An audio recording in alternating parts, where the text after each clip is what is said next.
राधे राधे दोस्तों। ओम नमो भगवते वासुदेवाय। भक्तों, आज बृहस्पतिवार के दिन सुनेंगे बृहस्पति देवता की संपूर्ण व्रत कथा और आरती। प्राचीन कथा के अनुसार भारतवर्ष में एक प्रतापी और दानी राजा राज्य करता था। वह नित्य गरीबों और ब्राह्मणों की सहायता किया करता था, किंतु यह बात उसकी रानी को अच्छी नहीं लगती थी। वह ना ही गरीबों को दान देती और ना ही भगवान का पूजन करती थी और राजा को भी दान देने से मना किया करती थी। एक दिन राजा शिकार खेलने वन को गए हुए थे। तब रानी महल में अकेली थी। उसी समय बृहस्पति देव साधु वेश में राजा के महल में भिक्षा लेने के लिए गए और भिक्षा मांगी तो रानी ने भिक्षा देने से इनकार कर दिया और कहने लगी कि हे साधु महाराज, मैं तो इस दान पुण्य से तंग आ गई हूँ। मेरा पति सारा धन लुटाते रहते हैं। मेरी इच्छा है कि हमारा सारा धन नष्ट हो जाए, फिर ना रहेगा बांस और ना बजेगी बांसुरी। साधु ने कहा, देवी तुम तो बड़ी विचित्र हो। धन संतान तो सभी चाहते हैं, पुत्र और लक्ष्मी तो पापी के घर भी होनी चाहिए। यदि तुम्हारे पास अधिक धन है तो भूखों को भोजन दो, प्यासों के लिए प्याऊ बनवाओ, मुसाफिरों के लिए धर्मशालाएं खुलवाओ। जो निर्धन अपनी कुंवारी कन्याओं का विवाह नहीं कर सकते, उनका विवाह करा दो। ऐसे और कई काम हैं जिनके करने से तुम्हारा यश लोक और परलोक में फैलेगा। परंतु रानी पर उपदेश का कोई भी प्रभाव नहीं पड़ा। वह बोली, महाराज आप मुझे कुछ ना समझाइए। मैं ऐसा धन नहीं चाहती तो जगह जगह बांटती फिरूं। तब साधु ने उत्तर दिया, अगर तुम्हारी ऐसी ही इच्छा है तो तथास्तु। तुम ऐसा करना कि बृहस्पतिवार को घर लीपकर पीली मिट्टी से अपना सिर धोकर स्नान करना, भट्टी चढ़ाकर कपड़े धोना। ऐसा करने से आपका सारा धन नष्ट हो जाएगा। इतना कहकर वह साधु महाराज वहाँ से आलोप हो गए और साधु के कहे अनुसार बातों को पूरा करते हुए रानी को केवल 3 बृहस्पतिवार ही बीते थे कि उसकी समस्त धन संपत्ति नष्ट हो गई। अब भोजन के लिए राजा का परिवार तरसने लगा। तब एक दिन राजा रानी से बोला कि हे रानी, तुम यहीं पर रहो, मैं दूसरे देश को जाता हूँ, क्योंकि यहाँ पर तो सभी लोग मुझे जानते हैं, इसीलिए मैं कोई छोटा कार्य नहीं कर सकता।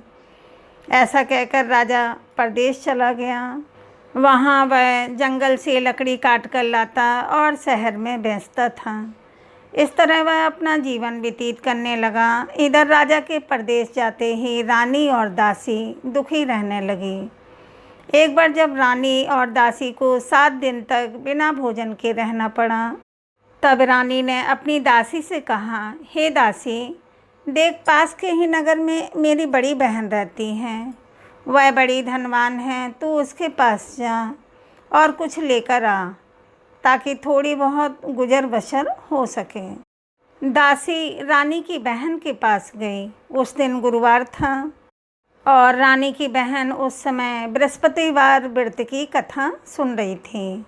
दासी ने रानी की बहन को अपनी रानी का संदेश दिया, लेकिन रानी की बहन ने उस समय कोई उत्तर नहीं दिया।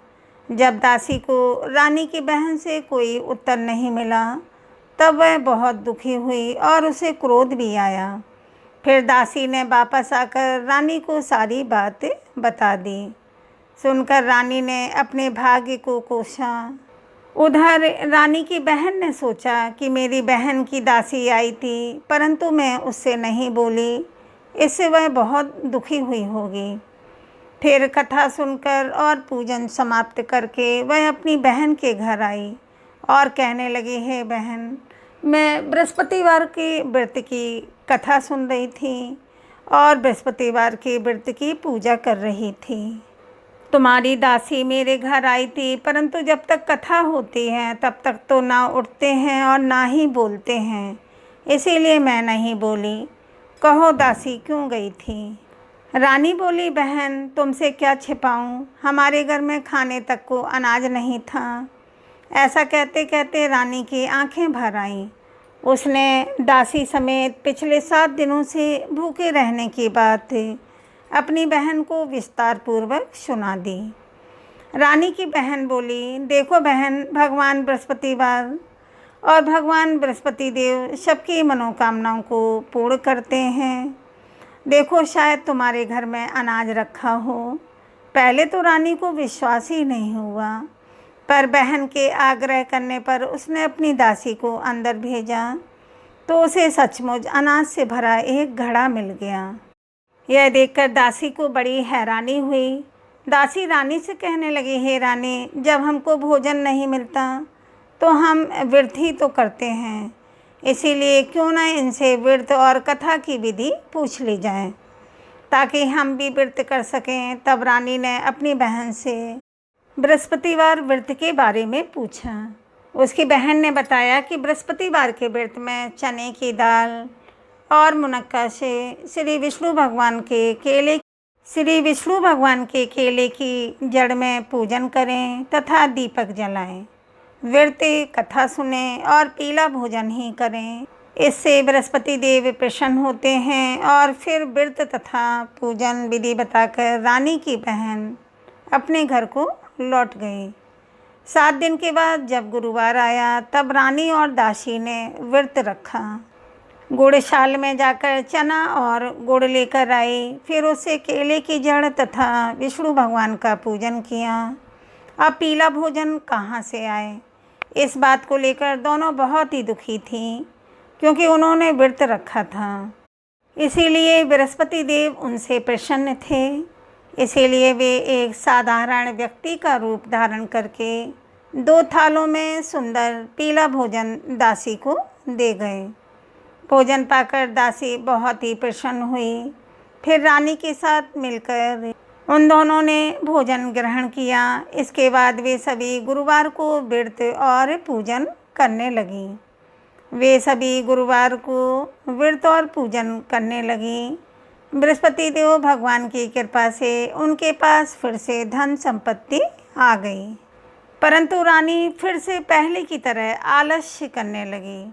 यह देखकर दासी बोली, देखो रानी, तुम पहले भी इसी प्रकार आलस्य करती थी, तुम्हें धन रखने में कष्ट होता था, इस कारण सभी धन नष्ट हो गया। और अब जब भगवान बृहस्पति देव की कृपा से धन मिला है तो फिर तुम्हें आलस्य हो रहा है। रानी को समझाते हुए दासी ने कहा कि देखो रानी, बड़ी मुसीबतों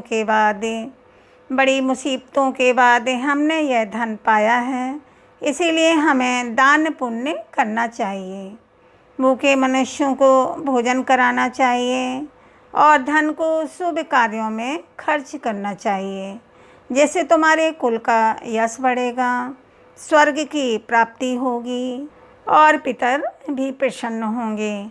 दासी की बात मानकर रानी अपना धन शुभ कार्यों में खर्च करने लगी, जिससे पूरे नगर में उसका यश फैलने लगा। उधर एक दिन राजा दुखी होकर जंगल में एक पेड़ के नीचे आसन जमाकर बैठ गया और वह अपनी दशा को याद करके व्याकुल होने लगा। बृहस्पतिवार का दिन था। एकाएक उसने देखा कि निर्जन वन में एक साधु महात्मा प्रकट हुए। वह साधु वेश में स्वयं बृहस्पति देवता ही थे। लकड़हारे के सामने आकर बोले, हे लकड़हारे, इस सुनसान जंगल में तू इतना चिंता मगन क्यों बैठा है? लकड़हारे ने दोनों हाथ जोड़कर प्रणाम किया और उत्तर दिया, महात्मा जी, आप तो सब कुछ जानते हैं, मैं और क्या कहूँ। ऐसा कहकर वह रोने लगा और साधु को अपनी आत्मकथा सुनाई। महात्मा जी ने कहा कि तुम्हारी पत्नी ने बृहस्पतिवार के दिन बृहस्पति भगवान का निरादर किया है, जिसके कारण रुष्ट होकर उन्होंने तुम्हारी यह दशा कर दी है। अब तुम चिंता को दूर करके मेरे कहने पर चलो, चिंता को दूर करो और मेरे कहने पर चलो। तो तुम्हारे सब कष्ट दूर हो जाएंगे और भगवान पहले से भी अधिक संपत्ति दे देंगे। तुम बृहस्पतिवार के दिन कथा किया करो। 2 पैसे के चने मुनक्का लाकर उसका प्रसाद बनाओ और इस शुद्ध जल से लोटे में शक्कर मिलाकर अमृत तैयार करो। कथा के पश्चात अपने सारे परिवारजनों को और सुनने वाले प्रेमियों में अमृत व प्रसाद को बांटकर खुद भी ग्रहण करो। ऐसा करने से भगवान तुम्हारी सारी मनोकामनाएं पूर्ण करेंगे। साधु के ऐसे वचन सुनकर लकड़हारा बोला, हे प्रभु, मुझे लकड़ी बेचकर इतना पैसा नहीं मिलता जिससे भोजन के उपरांत कुछ भी बचा सकूं। मैंने रात्रि में अपनी स्त्री को व्याकुल देखा है। मेरे पास कुछ भी नहीं है जिससे मैं उसकी खबर मंगा सकूं और फिर मैं बृहस्पति देव की क्या कहानी सुनूं। मुझको तो कुछ भी मालूम नहीं है। साधु ने कहा, हे लकड़हारे, तुम किसी बात की चिंता मत करो। बृहस्पतिवार के दिन तुम रोजाना की तरह लकड़ियाँ लेकर शहर को जाओ। तुमको रोज से 2 गुना धन प्राप्त होगा जिससे तुम भली भांति भोजन कर लोगे और बृहस्पति देव की पूजा का सामान भी आ जाएगा। बृहस्पति देव की कथा इस प्रकार है।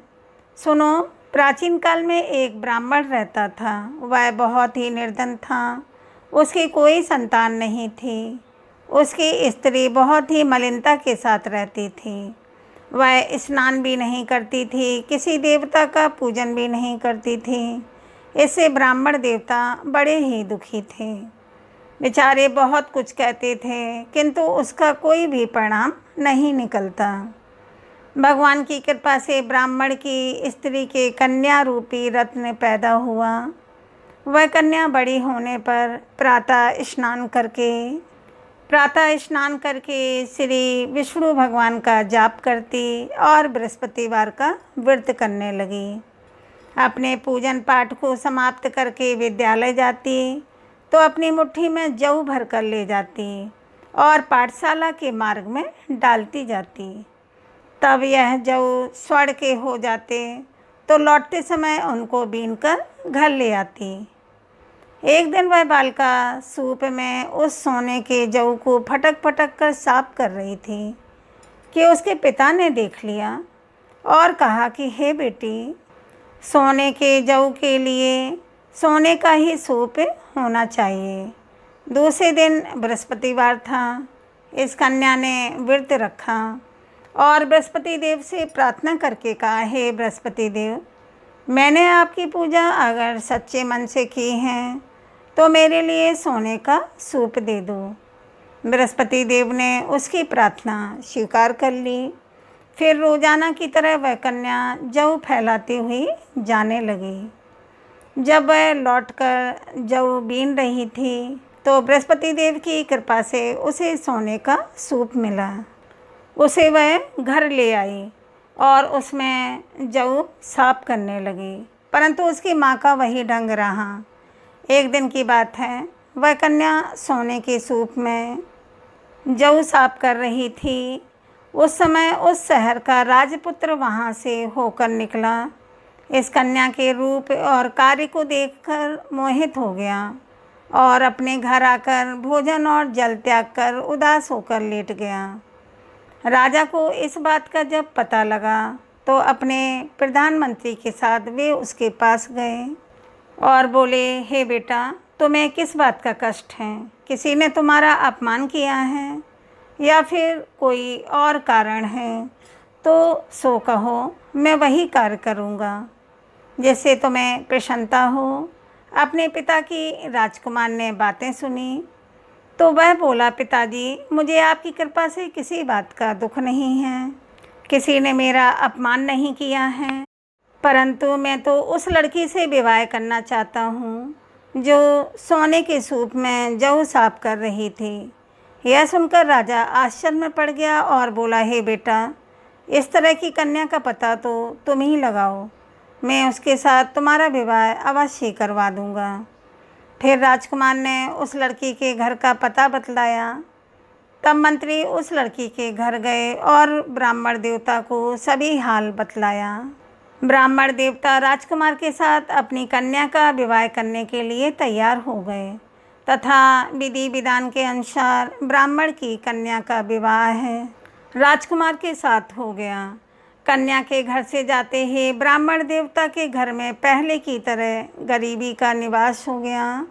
अब भोजन के लिए भी अन्न बड़ी मुश्किल से मिलता था। एक दिन दुखी होकर ब्राह्मण देवता अपनी पुत्री के पास गए। बेटी ने पिता की दुखी अवस्था को देखा और अपनी माँ का हाल पूछा। तब ब्राह्मण ने भी सभी हाल कह सुनाया। कन्या ने बहुत सारा धन देकर अपने पिता को विदा कर दिया। इस तरह ब्राह्मण का कुछ समय सुखपूर्वक व्यतीत हुआ। कुछ दिनों के बाद फिर वही हाल हो गया। ब्राह्मण फिर से अपनी कन्या के यहाँ गया और सारा हाल कह सुनाया। तो लड़की बोली, हे पिताजी, आप माता जी को यहाँ लेवा लाओ, मैं उन्हें विधि बता दूँगी जिससे उनकी गरीबी दूर हो जाए। वह ब्राह्मण देवता अपनी पत्नी को साथ लेकर पहुँचे तो वह कन्या अपनी माँ को समझाने लगी, हे माँ, तुम प्रातःकाल प्रथम स्नान आदि करके विष्णु भगवान का पूजन करो तो सब दरिद्रता दूर हो जाएगी, सब गरीबी दूर हो जाएगी। परंतु उसकी माँ ने एक भी बात नहीं मानी और प्रातःकाल उठकर अपनी पुत्री और उसके बच्चों की जूठन को खा लिया। इससे उसकी पुत्री को भी बहुत गुस्सा आया। उसने एक रात को एक कोठरी से सारा सामान निकाल दिया और अपनी माँ को उसमें बंद कर दिया।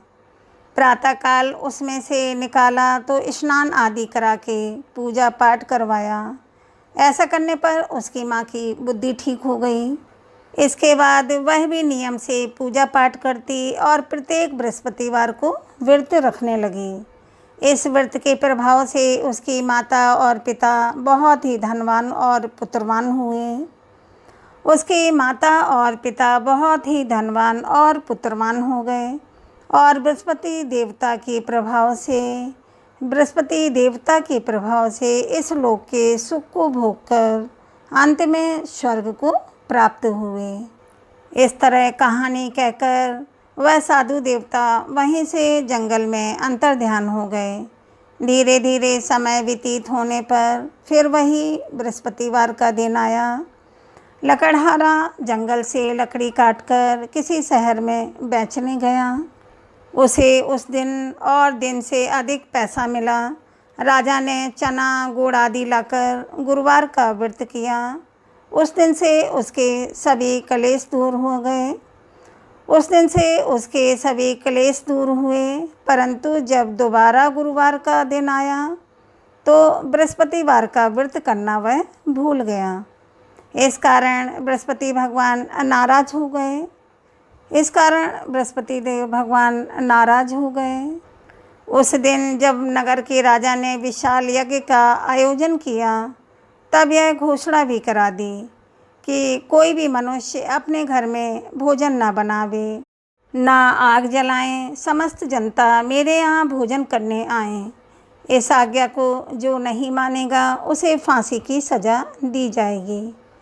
इस तरह की घोषणा संपूर्ण नगर में करवा दी गई। राजा की आज्ञा के अनुसार शहर के सभी लोग भोजन करने गए, लेकिन लकड़हारा कुछ देर से पहुंचा। इसीलिए राजा उसको साथ अपने घर लेकर गए और ले जाकर भोजन करा रहे थे। तभी रानी की दृष्टि उस खूंटी पर पड़ी जिस पर उसका हार लटका हुआ था। वह वहाँ पर दिखाई नहीं दिया।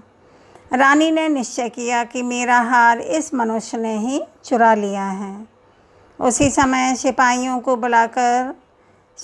को बुलाकर उसको कारागार में डलवा दिया।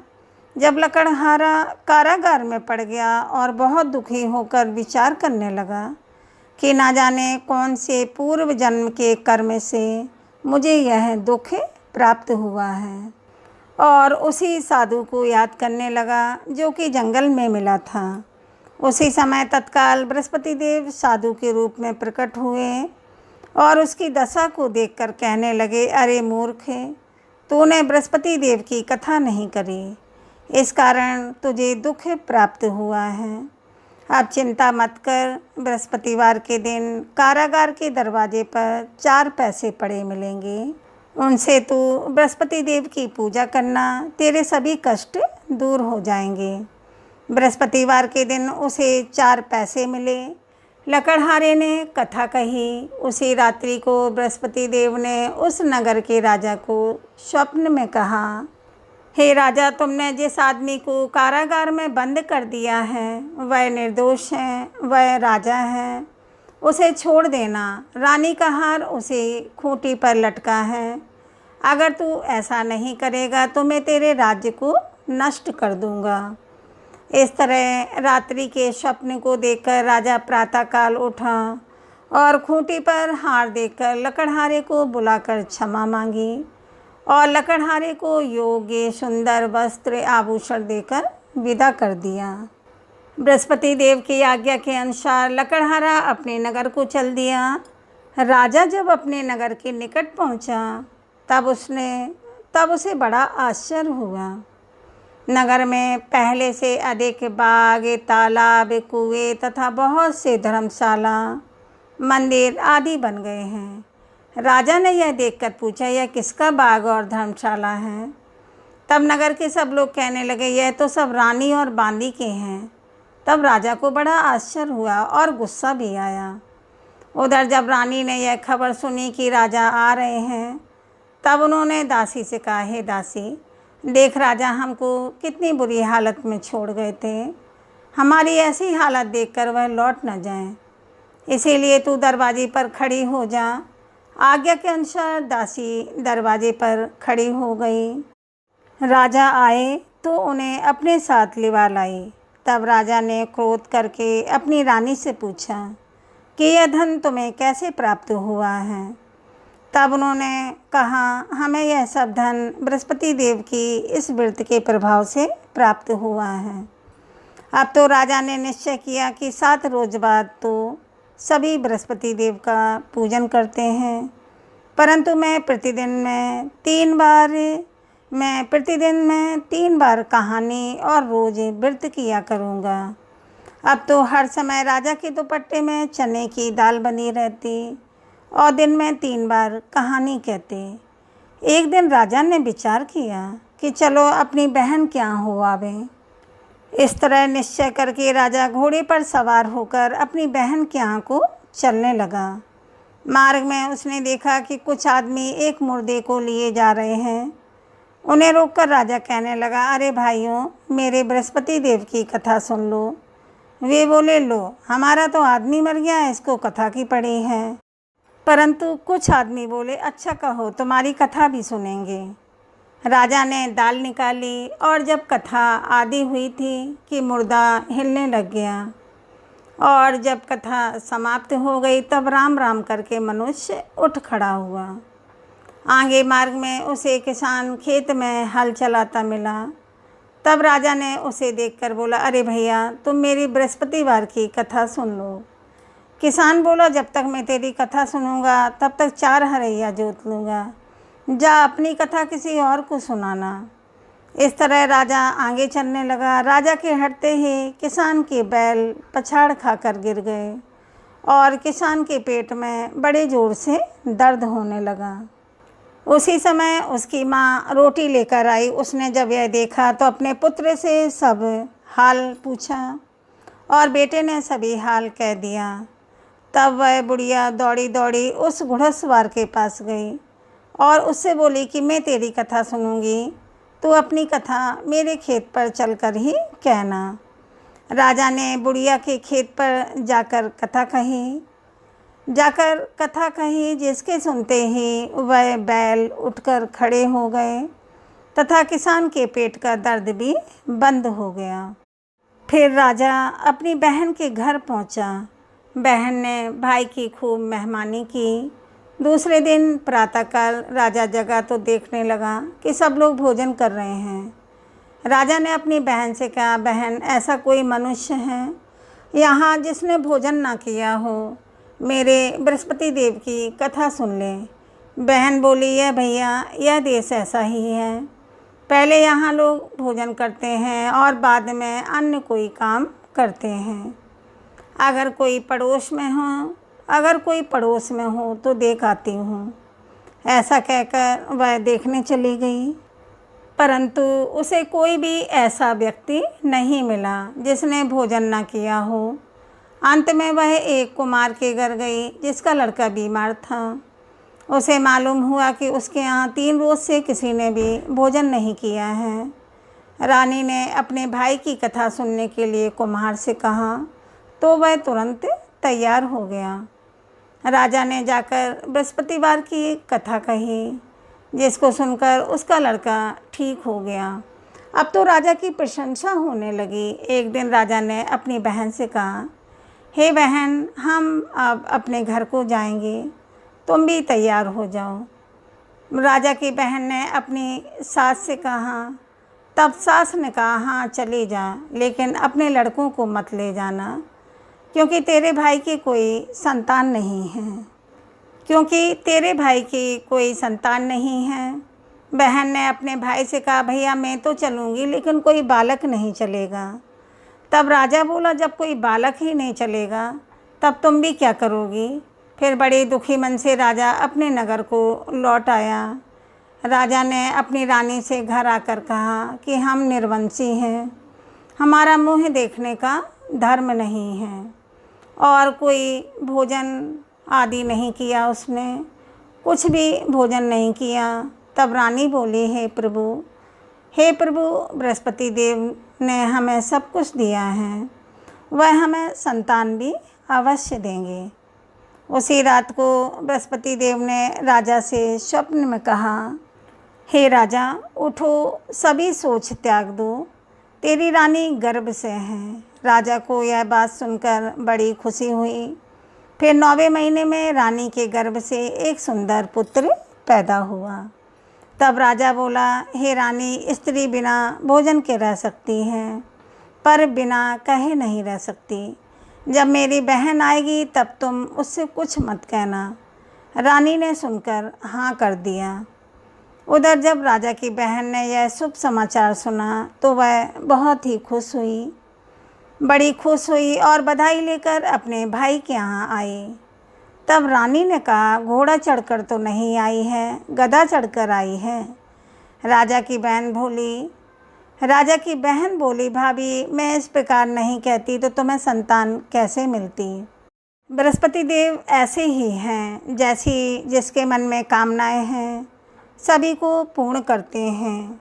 जो सद्भावना पूर्वक बृहस्पतिवार का व्रत करता है एवं कथा पढ़ता है अथवा सुनता है, दूसरों को सुनाता है, बृहस्पति देव उनकी सभी मनोकामनाएं पूर्ण करते हैं।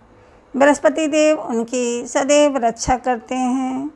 जो संसार में सद्भावना और सच्चे हृदय से बृहस्पति देव का पूजन करते हैं, उनकी सभी मनोकामनाएं उसी प्रकार पूर्ण होती हैं, जैसे राजा और रानी ने बृहस्पति देव की कथा का गुणगान किया। उनकी सभी इच्छाएं बृहस्पति देव ने पूर्ण की। मनुष्य को हृदय से उनका मनन करते हुए जयकारा करना चाहिए। सभी प्रेम से बोलिए, बृहस्पति देव भगवान की जय, श्री विष्णु भगवान की जय। आप सुनिए बृहस्पति देवता की आरती। ओम जय बृहस्पति देवा, स्वामी जय बृहस्पति देवा। छिने छिने भोगे लगाऊं, कदिली फल मेवा। ओम जय बृहस्पति देवा, स्वामी जय बृहस्पति देवा। तुम्हें पूर्ण परमात्मा, तुम्हें अंतर्यामी, स्वामी तुम्हें अंतर्यामी। जगति पिता जगदीश्वरे, जगति पिता जगदीश्वरे, तुम्हें सबके स्वामी। ओम जय बृहस्पति देवा। चरणामृति निज निर्मले, सभी पातके हरिता।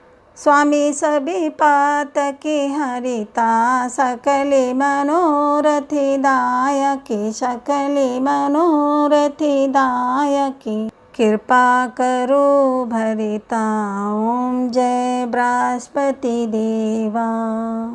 तने मने धने अरे पड़े करे जो जने शरणे पड़े प्रभु जो जने शरणे पड़े प्रभु प्रकट तभी हो करे आ करे द्वारे खड़े ओम जय बृहस्पति देवा। स्वामी जय बृहस्पति देवा दीनी दयाली दयानिधि भक्तने हितकारी स्वामी भक्तने हितकारी पापी दोषी सभी हरिता पापी दोषी सभी हरिता भवे बंदनि हारी ओम जय बृहस्पति देवा। स्वामी जय बृहस्पति देवा सकली मनोरथी दायकी सभी संशय तारो स्वामी सभी संशय तारो विषय विकारी मिटाओ विषय विकारी मिटाओ संतनि सुखिकारी ओम जय बृहस्पति देवा। स्वामी जय बृहस्पति देवा। जो कोई आरती तेरी प्रेमी सहित गावे स्वामी प्रेमी सहित गावे ज्येष्ठानंद बंद सो निश्चय पावे ओम जय बृहस्पति देवा। ओम जय बृहस्पति देवा। स्वामी जय बृहस्पति देवा। छिने छिने भोगे लगाऊं छिने छिने भोगे लगाऊं कदिली फले मेवा ओम जय बृहस्पति देवा। स्वामी जय बृहस्पति देवा। सभी लोग प्रेम से बोलिए बृहस्पति देव भगवान की जय। अगर आपको कथा अच्छी लगी हो तो चैनल को सब्सक्राइब अवश्य करें, वीडियो को लाइक व शेयर करें और कमेंट में जय बृहस्पति देव अवश्य लिखें। अब मिलते हैं अगले वीडियो में, तब तक के लिए दोस्तों राधे राधे।